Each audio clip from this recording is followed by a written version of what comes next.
Company आपण सुरू केलेली आहे। तर या कंपनीमध्ये सर्वसामान्य लोक इन्व्हेस्टमेंट करण्यासाठी उद्योग होण्यासाठी नेमका तुमच्याकडून काय प्रयत्न होतो? खरं म्हणजे खूप आजचा ऐतिहासिक हा आजचा एकदम ऐतिहासिक दिवस आहे की आपण लॉर्ड बुद्धा नावाने एक आपली बँक चालू करतोय। ऑलरेडी आमच्याकडे 2,75,00,000 रुपये जमा झालेले आहेत भाग भांडवल। आता भगवान गवई सर हे जे नवीन सीएमडी आहे आणि खूप मोठे उद्योगपती आहेत, त्यांचा शेकडो करोडचा टर्नओव्हर आहे, यांनी सीएमडी पदाची जबाबदारी घेऊन ही बँक आता नॉन बँकिंग फायनान्स मध्ये म्हणजे जवळजवळ 10 कोटी रुपये उभे करून एका प्रकारे नॉन बँकिंग फायनान्स मध्ये उतरण्याचा विडा उचललेला आहे। आणि त्याचबरोबर नुसते 10 कोटीपर्यंत न थांबता नंतर 50 कोटी आणि नंतर 500 कोटी आणि या बँकेचं लिस्ट ऑफ कंपनीमध्ये तिचं हे होईल आणि 500 कोटीच्या पुढे तिचा टर्नओव्हर जाईल। इतकं मोठं विजन घेऊन येत्या 5 वर्षात ही बँक येणार आहे।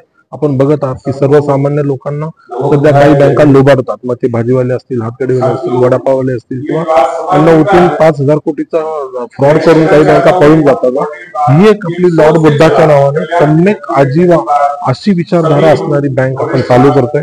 बहुजन समाजातली सगळी लोक आज आपण बघताय, तिथे कॉर्पोरेट लेवलचा एक चांगला फंक्शन आपण इथे करतोय। वेगवेगळ्या राज्यातून लोक आलेले आहेत, मोवरे जे आलेले आहेत, डोहारे जे आलेले आहेत, त्यानंतर भगवान गवई जे आहेत, जवळजवळ 10 स्टेट मधून लोक आले आणि या बँकेमध्ये काही लोकांनी 5 लाख रुपये 10 लाख रुपये असे शेअर होल्डिंग करून ही बँक ते उभी करतायत।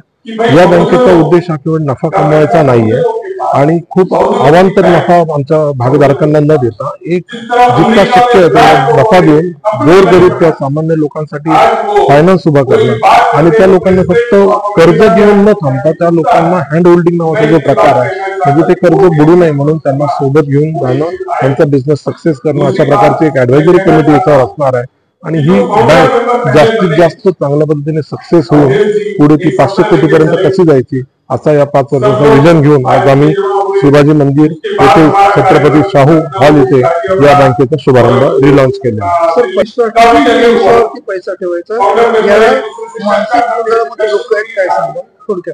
अगदी खरं, लोकांची चूक नाहीये, कारण की लोकांना बरेच वेळा लुबाडण्यात आलेला आहे। परंतु आपल्या कॉमन लोकांनी एक गोष्ट लक्षात ठेवायला पाहिजे की जिथे तुम्हाला परतावा हा मार्केटपेक्षा जास्त द्यायला सुरुवात होते, आकर्षक तुम्हाला 24% किंवा तुम्हाला 36%, 48%, 2 वर्षात दुप्पट देतो, 3 वर्षात दुप्पट देतो, तिथे काहीतरी काळेभोरा आहे। जिथे चकाचक ऑफिसेस असतात, खूप जास्त खर्च केला जातो, कमिशन दिलं जातं, तिथे लोकांना फसवलं जातं।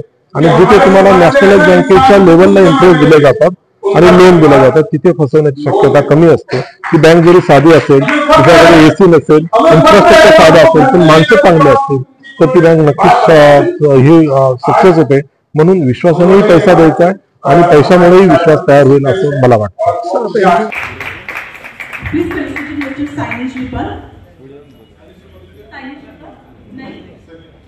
आपको